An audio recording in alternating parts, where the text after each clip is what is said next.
ان الانسان خلق ہلوعا، اللہ تعالیٰ فرماتے ہیں انسان جل باز ہے. اذا مسہ الشر جزوعا، جب اس کو کوئی مصیبت پہنچتی ہے تو جزا فضا شروع کر دیتا ہے، صبر سے کام نہیں لیتا. واذا مسہ الخیر منوعا، اور جب اس کو کوئی پیسہ میسا ملتا ہے، دولت آتی ہے اس کے پاس، تو کنجوس بن جاتا ہے، اس پہ سانپ بن کے بیٹھ جاتا ہے. کئی ہفتوں سے اسی آیت پر درس چل رہا ہے کہ جلد بازی کا مطلب کیا ہے. جلد بازی کا مطلب یہ ہے، اس پر میں نے کئی دفعہ بیان کیا نا پورا، کہ ہمارے سارے فیصلے اکثر جلد بازی میں ہوتے ہیں. نبی صلی اللہ علیہ وسلم کو دو صفات بہت پسند تھیں، الحلم برداشت، اور سوچ سمجھ کے فیصلے کرنا. طلاقیں جلد بازی میں ہوتی ہیں، مار دھاڑ جلد بازی میں، بہت سارے کام ہمارے جلد بازی میں ہو. کسی کے بارے میں رائے جلدی قائم کر لیتے ہیں، کسی کو اچھا کہنے میں بہت جلدی کرتے ہیں، کسی کو برا کہنے میں بھی بہت جلدی کرتے ہیں. تو اسی طرح جو شخص بھی جس کی دل میں کوئی خواہش پیدا ہوئی، اس خواہش کو فوراً پوری کرنے کی کوشش کرنا، یہ بھی کیا ہے؟ جلد بازی. آپ سوچ تو لو بھائی، یہ خواہش پوری کرنے سے آپ کو فائدہ ہوگا، نقصان ہوگا، کہیں لت تو نہیں پڑ جائے گی آپ کو، نشہ ہے، دل چاہتا ہے، لوگ کر لیتے ہیں بھائی، اس سے تو آپ تباہ و برباد ہوتے چلے جاؤ گے. تو جو خواہشات کا غلام ہوتا ہے وہ جلد باز ہوتا ہے، اور جو مستقبل سامنے رکھ کے زندگی گزارتے ہیں ان کی طبیعت میں جلد بازی نہیں ہوتی، ہمیشہ وہ کامیاب ہوتے ہیں. تو یہاں بھی اللہ نے کیا فرمایا کہ جلد بازی کی ایک مثال اللہ نے بیان کی ہے.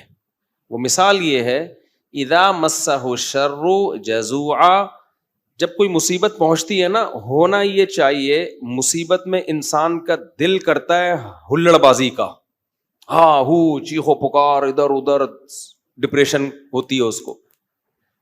تو جو دل کر رہا ہے وہ آپ کرنا شروع کر دو، اس پہ کنٹرول نہ کرو کہ بھئی اس کا کوئی فائدہ ہوگا یا نہیں ہوگا. ایسا تو نہیں کہ میرے اس ری ایکشن سے فائدے کے بجائے الٹا اور زیادہ نقصان ہو جائے. تو اللہ کہتے ہیں جلد باز آدمی کیا کرتا ہے، وہ یہ نہیں دیکھتا، وہ بس اپنی خواہش کو پوری کرنے میں لگا ہوتا ہے. غم پہنچا ہے تو اس غم کو ہلکا کرنے کے لیے جو مرضی اسے کرنا پڑے وہ کر گزرتا ہے. اس کی مثال ایسے ہے نا، آپ نے دیکھا ہوگا، ایک کہیں کوئی واقعہ ہو جائے نا، کوئی دھماکہ ہو جائے، تو جو انویسٹیگیشن کے لیے لوگ وہاں جاتے ہیں وہ کہتے ہیں ہمیں سب سے بڑی مصیبت پتہ ہے کیا ہوتی ہے؟ وہاں عوام جو احتجاج شروع کر دیتی ہے، اس سے کیا ہوتا ہے کہ وہاں جن لوگوں نے کچھ کاروائیاں کی ہیں نا، ان کے ثبوت مٹ جاتے ہیں. ہونا یہ چاہیے، پوری دنیا میں ہم نے ایک اصول دیکھا ہے، جہاں کوئی ایکسیڈنٹ ہو، کوئی واقعہ ہو نا، فوراً وہ روک دیتے ہیں، پورا ایک گھیراؤ میں لے لیتے ہیں کہ انویسٹیگیشن کرنے تو اس میں غلطی کس کی ہے، تاکہ اس کو سزا ملے. ہمارے یہاں کیا ہوتا ہے کہ پتہ ہی نہیں چلتا کہ غلطی کس کی ہے. اتنا کراؤڈ اکٹھا ہو جاتا ہے، اتنی عوام دائیں بائیں آگے پیچھے، جس کو پکڑ کے پبلک کوٹنا شروع کر دے تو بس وہی مجرم ہے. یعنی جس کو پہلے تھپڑ لگ گیا نا، سمجھو وہ کیا ہے، بس اسی نے کیا ہے. بہت کچھ الٹا پلٹا ہو جاتا ہے. تو وجہ کیا ہے بھائی؟ اپنے احتجاج فوراً کر لینا کسی بھی چیز پہ، سوچے سمجھے بغیر الزام ڈال دینا کسی کے اوپر. کئی سال پرانی بات ہے، کیس ہمارے سامنے آیا کہ ایک لڑکی کے نمبر پہ کہیں کوئی مس کال آ گئی. یہ گاؤں میں واقعہ ہوا تھا. اب غیرت مند بھائی تھا، اس نے دیکھا یہ کون ہے، دیکھا کسی لڑکے کا فون ہے. پہلے سے اس لڑکی کے بارے میں کسی نے اس کا دماغ، بہن کے بارے میں دماغ بھرا ہوا تھا، ہوتے اس نے کیا کیا، اس کو گولی مار دی. اب بہت پرانا قصہ ہے تو ابھی مجھے تھوڑے سے اس کے آثار باقی رہ گئے دماغ میں، پورا قصہ مجھے یاد نہیں ہے. بعد میں انکوائری کی پتہ چلا کہ جی یہ لڑکی بالکل بھی انوالو نہیں تھی، جس بندے نے کی ہے وہ گڑبڑ کرنے کی کوشش کر رہا تھا. تو اب کیا ہوا ہے کہ اچھی اس کو پتا چلا کہ یار میری بے گناہ بہن کو میں نے مار دیا. ٹینشن میں اتنا گیا ہے کہ اپنے آپ کو بھی مار دیا. پہلے ایک جرم کیا، ٹینشن سے انکوائری پوری کی نہیں ہے. بھائی پہلے غور تو کر لو، تجزیہ کر لو، کوئی بھاگی تو نہیں جا رہی، دیکھ لو. اور اگر مس کال آئی بھی ہے، کوئی آپس کا ریلیشن بھی ہے، تو اس کا یہ مطلب تو نہیں ہے نا کہ گولی سے ہی اڑا دو. اس کی اسباب پہ غور کرو، اس کی وجوہات پہ غور کرو. پہلے جلد بازی میں ایک کام کیا، ایک بے گناہ کو قتل کیا، اب جلد بازی میں ایک اور گناہ کر لیا، اپنے آپ کو بھی مار دیا. تو ہمیشہ جلد بازی میں انسان سے غلط کام ہوتے ہیں، ٹھیک کام نہیں ہوتے. کتنی بڑی سے بڑی ٹینشن ہونا، ٹائم سب سے بہترین مرہم ہے، یہ خوب یاد رکھو. جب میرے پاس کوئی پریشان آدمی آتا ہے نا، جس کو کوئی بہت بڑا غم پہنچا ہو اور اس کی حالت خراب ہو رہی ہو، میں اسے ایک بات لازمی کہتا ہوں کہ وقت سے بہترین مرہم دنیا میں کوئی نہیں. یہ ٹائم گزار لو، اس ٹائم کو کیا کرو، گزارو بس. جیسے جیسے ٹائم گزرے گا نا، حالات اپنے آپ کو خود ہی ایڈجسٹ کرتے چلے جائیں گے. یہ اللہ نے انسان کے باڈی میں ایسی ایک لچک رکھی ہے. میں نے ایک ڈاکٹر صاحب سے پوچھا، ڈاکٹر صاحب اب پین کلر ایجاد ہو گیا ہے، درد ہوتا ہے، لوگ ٹیکا لگاتے ہیں، پہلے زمانے میں کیا ہوتا تھا؟ داڑھ کے درد کی تکلیف کتنی زیادہ ہوتی ہے نا، داڑھ کا درد ہو رہا ہو، اب تو پین کلر کھا لیتے ہیں لوگ. تو کیا کرتے تھے؟ 2-4 دن کے بعد تو مرنے لگتے ہوں گے. انہوں نے کہا اللہ نے ایسا سسٹم بنایا ہے، پین جب زیادہ عرصہ چلتا ہے نا، باڈی یا تو وہ خود ہی باڈی اس کو کم کر دیتی ہے، یا وہ فیل ہونا کم ہو جاتا ہے. تو اللہ بھی تو ہے نا، اللہ کے میاں کا بھی تو ایک سسٹم ہے بنایا ہوا. جیل میں جو لوگ قید میں چلے جاتے ہیں، لمبے لمبے عرصے قید رہتے ہیں، جب وہ چھوٹ کے آتے ہیں بتاتے ہیں کہ شروع میں ہم 2-3 دن خودکشی کے خیال آتے تھے اس کوٹری میں، یار کیسے نکلیں گے، کہاں جا کے سر ماریں. کہہ رہے ہیں 1 ہفتہ 2 ہفتہ 3 ہفتہ 4 ہفتہ، اس کے بعد یوز ٹو. کیا ہو گئے؟ ایک آدمی 4 سال جیل میں رہ کے آیا، 4 سال. کہتا ہے 4 سال میں نے دھوپ، اچھا بھلا آدمی بھی بہادر آباد اور ڈیفینس کا جو لگژری لائف اسٹائل میں ٹائم گزارا. میں نام نہیں بتاؤں گا، بدنام ہو جائے گا بیچارہ، ایسا نہ ہو مزید کوئی رشتہ ہی نہ دے اس کو. مدیز اس لیے کہ شادی شدہ ہے. خیر اس وقت کمارا تھا وہ، تو وہ کسی شبہ میں اٹھا کے لے گئے اس کو. اچھا بھلا ڈیفینس یا بہادر آباد کا لڑکا تھا. بہادر آباد بھی اچھا ایک ایسا علاقہ ہے، لگژری لائف اسٹائل میں پلا. زیادہ ٹائم اس کا یورپ اور یعنی یورپ میں گزرا ہے. کسی شبہ میں اٹھا لیا اس کو. 4 سال اس نے دھوپ نہیں دیکھی. کہہ رہے میں جب اندر گیا ہوں نا، ایک پپو فیملی کا، برگر فیملی کا بچہ اندر گیا تو کیا حال. لیکن کچھ چیزیں سنی ہوئی تھیں، علماء کی تقریریں، کچھ صبر سے متعلق، کچھ ایک کہ بھائی جب مصیبت اللہ کی طرف سے آتی ہے اس میں اجر اللہ کی طرف سے. بھائی قصور تو نہیں تھا اس کا، اب یہ تو اللہ کی طرف سے مصیبت ہے. نبی صلی اللہ علیہ وسلم نے فرمایا ایک کانٹا بھی چبھتا ہے نا، اس پہ بھی اجر ملتا ہے. اللہ تھوڑی غافل ہے، ہر چیز آزمائش ہے ہمارے لیے. خوب سمجھ لو، اتفاق سے کچھ بھی نہیں ہو رہا. یہ جو ہم سمجھتے ہیں نا بائی چانس ایسا ہو گیا ہے، یہ ہمیں دیکھنے میں ایسا لگ رہا ہوتا ہے، ورنہ بائی چانس کچھ بھی نہیں ہوتا. جو کچھ ہو رہا ہے اللہ کے ارادے سے ہو رہا ہے. خوشی بھی پہنچ رہی ہے اللہ کے ارادے سے، غم بھی پہنچ رہا ہے اللہ کے ارادے سے. تو نبی نے فرمایا کہ جس کو خوشی پہنچتی ہے نا مسلمان کو، کافر کو خوشی پہنچتی ہے کہتے بائی چانس، یہ ہو گئے میری لک ہے. وہ لک کہتا ہے اس کو، لک ہے. ایک دفعہ میں ایک ڈاکومنٹری دیکھ رہا تھا، یہ جو کروڑوں اسپم ہوتے ہیں نا جو ماں کے رحم میں جاتے ہیں، جن میں سے ایک کو اللہ سلیکٹ کرتے ہیں انسان بنانے کے لیے. تو ڈاکومنٹری میں کسی گورے نے لکھا ہوا تھا کہ آئی ون دس میچ، یعنی کروڑوں خربوں میں یہ میچ جیت گیا. ٹھیک ہے، او بھائی تو نہیں جیتا ہے، یہ سلیکشن کس کی ہے؟ اللہ کی ہے. وہ کہہ رہے ہیں بھی بائی چانس ہو گیا کہ میں پیدا ہو گیا. بائی چانس کوئی بھی نہیں ہوتا، سب کس کا ارادے سے ہو رہا ہے؟ اللہ کے. اللہ نے تجھے پیدا کرنے کے لیے کمبخت سلیکٹ کیا ہے، اور اللہ پھر کہہ رہے ہیں نحن خلقناکم، ہم نے تمہیں پیدا کیا، ہمارا احسان ہے، تو اب اس احسان کا بدلہ دو. تو جہاں آپ یہ کہیں گے نا اتفاق سے ایسا ہو رہا ہے، وہاں خوشی پہ اتراؤ گے بھی اور غموں پہ ٹینشن میں بھی آؤ گے. یار کیوں ہو گیا میرے ساتھ؟ اچھا ہٹلر کتنا روتا رہتا آخری عمر تک، تبھی پھر وہ خودکشی کر لی اس نے کہ یار 1 ہفتہ پہلے میں رشیا پہ اٹیک کر دیتا، ہاں یار کتنی بڑی غلطی ہوئی ہے مجھ سے. وہ کہتے ہیں ایک ہفتہ پہلے اٹیک کر دیتے نا تو رشیا کا نقشہ کچھ اور ہوتا. وہ 1 ہفتہ رہ گیا، پتہ نہیں پولینڈ ولینڈ کے کس کے چکر میں رہ گیا، تو وہ رشیا نے اٹیک کر کے اس کی ایسی کی تیسی کر دی.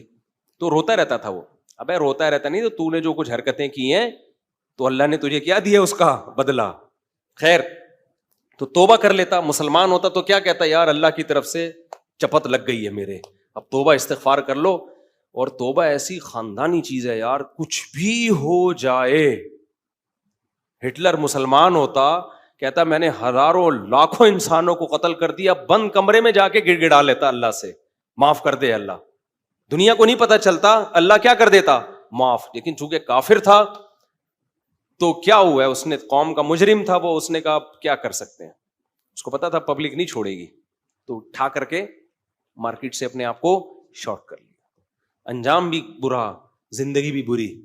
مسلمان کی زندگی بری ہو, کم از کم انجام اچھا اس کے اختیار میں ہوتا ہے. یار اللہ کو منا لو, اللہ کہتا ہے 100 انسانوں کے قاتل کو بھی میں بخش دوں گا. خیر میں وہ واقعہ سنا دوں میں.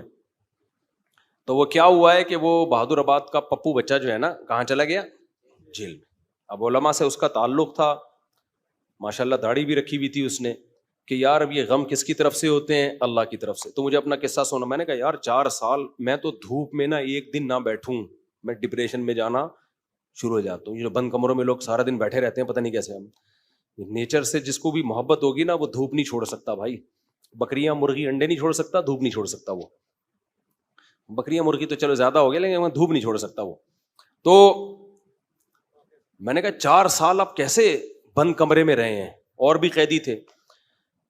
کہہ رہے میں 2-3 دن تو ٹینشن میں رہا. پھر میں نے کہا اچھا یہ بھی نہیں پتا کہ نکلیں گے کبھی یہاں سے.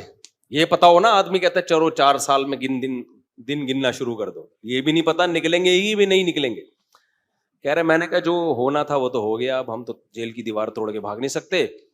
تو کہہ رہے میں نے کیا کیا, پھر وہاں پر میں نے اٹھک بیٹھک اور ایکسرسائز شروع کر دی کہ بھائی ٹائم کیا کرو, پاس کرو. ٹھیک ہے.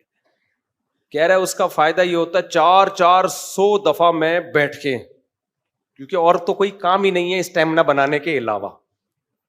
اسٹیمنا بنانے کے علاوہ کوئی کام ہے ہی نہیں. اچھا ہے بڑا پاورفل ماشاءاللہ, آپ کبھی ملو تو آپ دیکھو بہت زیادہ ساری طاقت جیل میں بنائی ہے اس نے. کہہ رہا ہے میں بیٹھ کے لگاتا تھا ان 4 پھر ڈپس لگاتا تھا, پتہ نہیں کتنے ڈپس لگا لیتا تھا, ایکسرسائز کرتا تھا. کہہ رہا اس کا فائدہ یہ ہوتا تھا اتنا تھک جاتا تھا کہ مجھے نیند خاندانی آتی تھی. ظاہر ہے نیند تو 20 بیماری کا علاج ہے. ڈپریشن ختم کرنے کا سب سے بہترین ذریعہ ہی گہری نیند ہے. ڈاکٹر ڈپریشن کے مریضوں کو کیا دیتے ہیں, نیند کی گولیاں دیتے ہیں کہ سوتا رہے بس, پتہ ہی نہیں چلے پی ٹی آئی آ رہی ہے کہ جے یو آئی آ رہی ہے کہ مسلم لیگ آ رہے ہیں, کہ یہ ٹینشن ہی ختم, اسٹیبلشمنٹ کیا کر رہی ہے چھوڑو. تو کہہ رہے ہیں میرے ساتھ جو قیدی تھے نا وہ بہت سے اس میں پاگل ہو گئے, کیونکہ بیٹھے رہتے تھے, سوچتے رہتے تھے ہر وقت دماغ میں نا کیا یہاں سے نکلیں کیسے. حالانکہ بہت سے جرم کر کے آئے ہوئے تھے, ٹھیک ہے, ان کا تو بنتا تھا. تو کہہ رہے 4 سال کے بعد رہائی کا فیصلہ ہوا. کہہ رہے ہم جب باہر نکلے تو پھر دنیا جنت لگی. پھر اب اس نے 4 شادیاں استغفر اللہ کی ہیں. تو خیر کی ہیں, واقعی 4 کی ہیں. کہہ رہے اس سے مجھے پاور کیا ملی. کہہ رہے ہم تو مجرم تھے نہیں, ہم جب باہر آئے نا ہم نے کہا اچھا یہ ہوتا ہے, ٹوٹل سزا کیا ہے, کچھ بھی کر لو یہ ہے. تو کہہ رہے میرے اندر اتنا اسٹیمنا پیدا ہو گیا دنیا میں کچھ کر گزرنے کا. آپ کو پتا ہے جیل ہمارے مجرم بناتے ہیں, جیل میں جا کے نا اسٹیمنا بڑھ جاتا ہے مجرم کا, سمجھ رہے ہو. ایک تو اس کو یہ پتا ہوتا ہے آئندہ اس طرح سے کام کرو گے تو پکڑے ہی نہیں جاؤ گے, اس طرح سے کیا تھا تو پکڑا گیا تھا نا, اب یہ والی غلطی نہیں کرنی. تو اس لیے شریعت میں جیل کی سزا نہیں ہے, شریعت میں ہے کہ اسی وقت نمٹا دو. چوری کی ہاتھ کاٹو, چلو بھائی نکل پتلی گلی سے, شاباش. ہم کیا کرتے ہیں چوری کی جیل, تو کہتا ہے یار اس دن وہ CCTV کیمرہ دیکھنا بھول گیا تھا, میں آئندہ تھوڑا خیال کروں گا. پھر وہاں سارے چور ہی بیٹھے ہوتے ہیں, کوئی نیک آدمی تو آیا نہیں ہوتا جیل میں. تو چور آپس میں ان کی کیا ڈسکشن ہوگی, وہ تہجد کی باتیں تھوڑی کریں گے. وہ ابھی تو نے کیا کرتا ہے, وہ میں نے اتنے بندے مار دیے, آپس میں ان کا گینگ بنتا ہے. پھر آپس میں نمبر ایک دوسرے کے ساتھ وہ شیئر کرتے ہیں کہ جب باہر نکلیں گے تو پھر دیکھتے ہیں ہم. اور 4 سال میں 10 سال میں کیا کچھ ہوتا ہی نہیں ہے, تو کچھ کرنے کی صلاحیت ان میں ویسے ہی ختم. وہاں جا کے کوئی یہ تھوڑی کہ وہ ماسٹرز کر رہے تھے یا PhD کے اسکالر بن کے باہر آئے, یا کوئی انجینئرنگ مکمل کر لی, اب باہر جاب ملے گی. 4 سال 8 سال زندگی بہترین ان کے ویسے ہی برباد ہو گئے. اب ان کے پاس کمانے کے لیے چپل چوری کے علاوہ اور کوئی راستہ ہوتا نہیں ہے. یا باقی چوریاں ڈکیتیوں کے علاوہ کوئی راستہ ہی نہیں ہوتا ان کے پاس. تو نظام اتنا گندا ہے, اس لیے اسلام نے سزا رکھی ہے, اس میں ادھار نہیں رکھا. قصاص ہے, ثابت ہو گیا کہ بھائی اس نے بندہ مارا ہے, فوراً پکڑ کے وارثوں کے حوالے کیا جائے گا, بھائی تمہارا باپ مارا ہے, تم بتاؤ کیا کرنا ہے. اب وہ فیصلے میں دیر کر رہے ہیں تو اس دوران جیل میں بند کیا جائے, بھاگ نہ جائے. جیل میں اس کو تمام سہولتیں دی جائیں گی, بھائی یہ بندہ ہے بھاگے گا نہیں, جلدی 1 ہفتہ ہے آپ کے پاس, فیصلہ کرو, گردن اڑانی ہے یا اس سے بارگیننگ کرنی ہے. تو بارگیننگ میں جو ٹائم لگ رہا ہے اس دوران جیل میں رہے, ایک الگ بات ہے. ایک آدھ ہفتہ سعودی عرب میں ایسا ہی ہوتا تھا, آپ کا پتہ نہیں کیا ہو رہا ہے. قصاص اب 1 ہفتہ, اس کے بعد سر قلم کرنا ہے, چلو بھائی اڑا دو سر اس کا. سر نہیں قلم کرنا, پیسے لے کے چھوڑنا ہے, پیسے لے بھائی, اور جو بھی رہن کے طور پر اس کی پراپرٹی رکھوائی, چل بھائی نکل, ختم. ہماری عدالتوں پہ بوجھ کتنا ہے دیکھو, 20 سال پرانی فائلیں جج کے پاس پڑی ہوئی ہوتی ہیں. اسلام میں قصاص ہے. دانت توڑ دیے, ٹائم نہیں ہے بھائی, کون سا والا دانت توڑا, یہ والا, اب بتا دانت توڑنا ہے اس کا. دیکھو نبی صلی اللہ علیہ وسلم کی خدمت میں کتنا زبردست واقعہ ہے. حدیث میں آتا ہے, حضرت انس رضی اللہ تعالی عنہ کی جو پھپھی تھی نا, کس کی؟ حضرت انس ابن مالک کی پھپھی. حضرت انس نبی کے خادم تھے.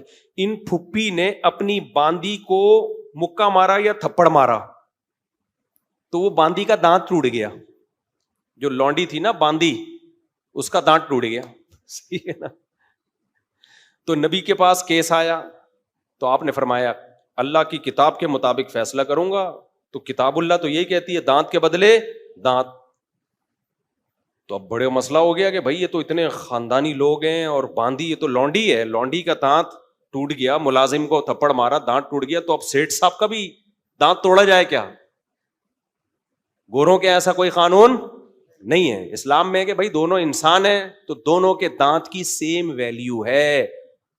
تو نبی نے فیصلہ کیا دانت کے بدلے دانت توڑا جائے گا. یہ بھی نہیں دیکھا کہ انس ابن مالک میرے شاگرد ہیں, 10 سال میری خدمت کی ہے, تو اتنی خدمت گزار ہیں, تو ان کی پھوپھی کے ساتھ میں رعایت کروں. فرمایا نہیں, میں فیصلہ کروں گا کتاب اللہ کے مطابق. تو کتاب اللہ میں کیا تھا؟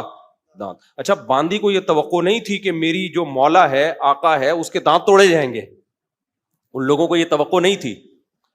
تو جب نبی نے فیصلہ کیا نا, تو پھر انہوں نے پھر معاف کر دیا کہ بھائی, انہوں نے کہا کہ یہ تو ہماری مولا ہے, مالکن ہے, میں اس کا دانت کیسے توڑ سکتی ہوں. تو پھر انہوں نے خود ہی معاف کر دیا. تو پھر نبی نے, کیونکہ اس کو حق ہے, تو کیس 2 منٹ میں کیا ہو گیا؟ ختم. اگر انگریز کی حکومت ہوتی یا ہماری پاکستانی حکومت ہوتی, اب تک چل رہا ہوتا وہ کیس.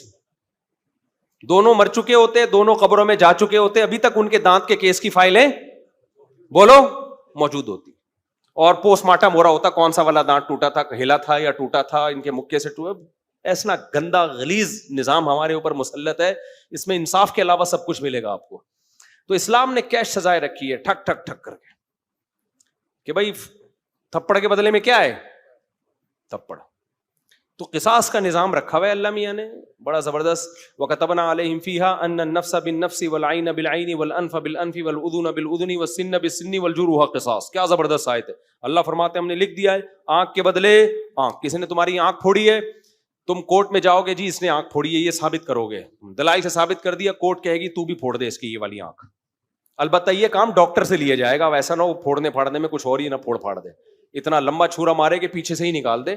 تو اس میں ماہرین سے مدد تو لی جائے گی, لیکن یہ ہوگا بھائی آنکھ ضائع کی ہے تو تمہاری بھی آنکھ ضائع کی جائے گی. دانت توڑا ہے, سن بسنی, دانت کے بدلے دانت. سمجھ رہے ہو؟ تو یہ پوری قرآن نے ڈیٹیل بیان کی ہے. یہ ہوتا ہے انصاف, اٹ از کالڈ انصاف. اس میں جس نے جرم کیا شراب پی کے آیا تھا یا بغیر شراب کے کیا ہے, اس سے کوئی فرق نہیں پڑتا. یورپ امریکہ میں ہوتا ہے پی کے آپ نے دانت توڑ دیا تو کہتے ہیں سزا ہلکی ہے, کیونکہ آپ پیے ہوئے تھے, آپ کو ایکچولی پتہ نہیں تھا کہ میں کیا کر رہا ہوں. اسلام کہتا ہے پینا یہ آپ کا ہیڈ ایک ہے, جو جرم پینے کے بعد ہوگا آپ کو اس کی پوری پوری سزا ملے گی. تبھی اسلام میں احناف کا یہ موقف ہے کہ شراب پی کے طلاق دے دی تو ہو جائے گی. آپ یہ نہیں کہہ سکتے کہ میں نشے میں تھا, ہو جائے گی طلاق. کسی حدیث سے نہیں ہمیں پتہ چلتا کہ نشے میں طلاق واقع نہیں ہوتی, خوب سمجھ لو. تو اگر شراب کسی نے خود پی ہے تو وہ اس کا ایسا نہیں ہے کہ اپنے تصرفات اس کے کالعدم ہوں گے, تو بندہ مارے گا. شراب پی کے بندہ قتل کر دیا نا تو شرابی سے قصاص لیا جائے گا. حالانکہ قصاص تو ایسی چیز ہے جو شبہے سے بھی ساقط ہو جاتی ہے. سمجھ رہے ہو؟ دیکھو ایک مثال دیتا ہوں. آپ نے ڈنڈا گھمایا, کسی کے سر پھوڑ دیا, وہ مر گیا, تو قصاص نہیں ہے, آپ کو قتل نہیں کیا جائے گا, دیت دی جائے گی. وجہ اس کی یہ کہ اس میں اس بات کا امکان تھا کہ ہو سکتا ہے یہ قتل نہ کرنا چاہ رہا ہو, غلطی سے بندہ مر گیا ہو. جیسے موسیٰ علیہ السلام نے تھپڑ لگایا تھا قتل کرنے کی نیت سے تھوڑی, تو وہ بندہ ہی مر گیا. اب اس میں قصاص تھوڑی ہے بھائی, ہم نے جان کے تھوڑی مارا ہے. تو ڈنڈے میں اس بات کا امکان ہوتا ہے کہ بھائی ویسے ہی پتھر مار رہا ہو تو قتل کی ارادہ نہ ہو. آلہ جارحہ جسے کہتے ہیں نا, جو قتل ہی کے لیے بنے, بندوق ہے, چاقو ہے, اس سے کوئی مارے گا تو قصاص ہے. سمجھتے ہو کہ نہیں سمجھتے؟ ہاں, ڈنڈے سے کسی نے مارا اور دلائل سے پتا چل گیا کہ اس کی نیت ہی قتل کرنے کی تھی, وہ ایک الگ بات ہے. لیکن نارملی جو ہے نا, جب قتل کے لیے آلہ جارحہ کا ہونا ضروری ہے. اب مسئلہ یہ ہے, میں بات ہی پتہ نہیں بھول گیا جو بتانا چاہ رہا تھا. یہ میں نے ڈنڈے والی مثال کیوں دی ہے؟ ہاں دیکھو, میں بتانے کا مقصد یہ تھا کہ ذرا سا بھی شبہ آ جائے نا کہ پتہ نہیں اس کی نیت قتل کی تھی یا نہیں تھی, تو اس کا فائدہ کس کو ہوگا؟ قاتل کو.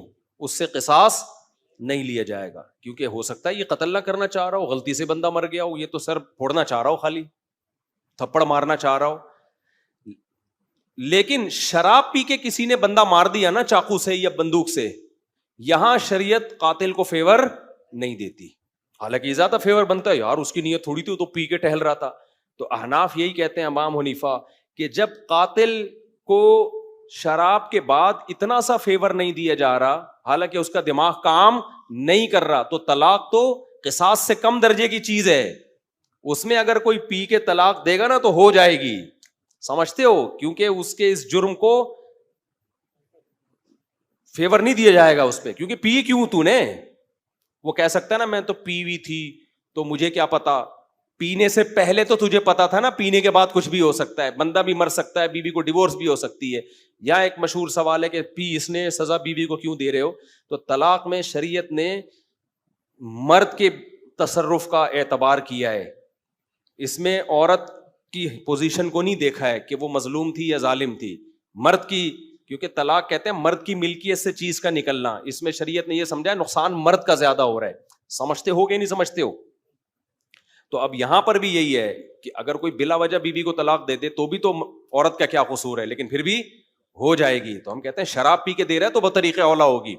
تو آج کل بہت زیادہ ہو رہا ہے, اور پھر لوگ فتوے دائیں بائیں سے لے آتے ہیں کہ جی وہ فلاں نے, سعودیہ کے مفتی نے فتویٰ دیا ہے طلاق نہیں ہوئی چونکہ پی وی تھی, فلاں نے فتویٰ دیا. آج کیا ہوا ہے, ایک آدمی نے کھڑے کھڑے بیوی کو 6 طلاقیں دی ہیں, سب نے یہاں کے مدارس نے فتویٰ دیا, طلاقیں ہو گئی ہیں. سعودیہ کے کسی مفتی سے لائیو ویڈیو کال پہ بات کی, اس مفتی نے بولا کہ میں کسی فقہ شقہ کو نہیں مانتا, کوئی طلاق نہیں ہے. تو میں نے کہا یہی اس کے جاہل ہونے کی دلیل ہے کہ 1400 سال سے جو اسلامی قانون مرتب ہوا ہوا آ رہا ہے, اس جاہل آدمی کو وہ پتہ نہیں ہے, اور یہ اٹھ کے آیا ہے اسلام سکھانے کے لیے. تو یہ جو کہتے ہیں نا فقہ شقہ نہیں مانتا, اس کا مطلب ہوتا ہے سارے گھاس کھا رہے تھے, ہم اکیلے آئے ہیں دنیا میں جو اب قرآن و سنت کو ہم نے سمجھا ہے. خیر, تو کہاں سے کہاں بات چلی گئی, بہت اسپیڈ مار رہا ہوں آج میں. ہاں, بہادر آباد سے پھر وہ جیل سے نکلے. ہاں, تو یہ میں عرض کر رہا تھا کہ اسلام کا نظام کتنا بہتر ہے یار. زنا کیا ہے 100 کوڑے مارو, چھوڑ دو بس اس کو, پھر ملامت نہ کرو اس کو. شادی شدہ نے زنا کیا, رجم کرو, قصہ ختم, چلو بھائی.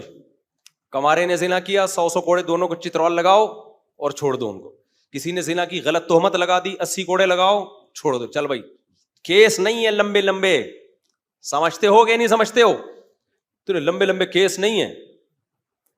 تو ہمارے یہاں تو بہت ہی گندا نظام چل رہا ہے یار, اللہ بچا کے رکھیے, جیلوں سے اللہ بچائے. جیلوں میں خارش کی بیماریاں لگتی ہیں, پتہ ہے آپ کو, ایک دوسرے کی پھوڑے پھنسیاں ٹرانسفر ہو رہے ہوتے ہیں. گندگی کا ایک نظام ہے, بہت ہی گندا نظام ہے جیلوں کا. تو وہ صاحب جیل میں 4 سال جب کاٹ کر آئے تو کہہ رہے ہیں میں اتنا کانفیڈنس پیدا ہو گیا, لیکن چونکہ بندہ 2 نمبر نہیں تھا, جب 2 نمبر نہیں تھا تو برائیوں کی طرف نہیں گیا, اچھائیوں میں کانفیڈنس پیدا ہو گیا. تو اچھائی آپ کو پتا ہے, جس نے میرے بیان سنے ہو, ایک اچھائی تو اس کو پتہ ہی ہوتی ہے کہ شادیاں میں نے 4 کرنی ہے. تو کہہ رہا میں جیل سے باہر نکلا نا, بیانات میرے سنے میں تھے, تو کہتا ہے میں نے سوچا کہ اب کسی کا باپ میرے کو روک کے دکھائے 4 شادیوں سے, کیونکہ اتنی ٹینشن جیل میں, کہہ رہے میں نے اٹھا لی ہے کہ اب ٹینشن میرے لیے مسئلہ نہیں, کیونکہ دوسری میں آدمی ٹینشن کی وجہ سے نہیں کرتا نا, میرا ٹینشن کی ایسی کی تیسی. دیکھو اس نے صبر کیا نا تو یہ جیل اس کے حق میں کیا ہو گیا, مفید. اگر صبر نہ کرتا, جلد بازی والا کام کرتا, جیل میں بیٹھا رہتا, یہ کیا ہو رہا ہے میرے ساتھ, میں نے تو کوئی ایسا گناہ نہیں کیا, اللہ کو میں ہی ملا تھا. کبھی حکومت کو گالیاں دیتا, کبھی پولیس کو گالیاں دیتا, کبھی فوج کو گالیاں دیتا, کبھی عمران خان کو, کبھی مسلم لیگ کو, کبھی کس کو. ان پہ کچھ بھی اثر جو بھی نہیں رینگتی, کسی پہ کچھ بھی نہیں ہونا تھا. اور اللہ کو بھی ایسے لوگ اعتراض کرنا شروع کر دیتے ہیں. اس نے یہ بولا بھائی میرے بس میں جو ہے میں وہ کروں گا, جو میرے بس میں نہیں ہے وہ میں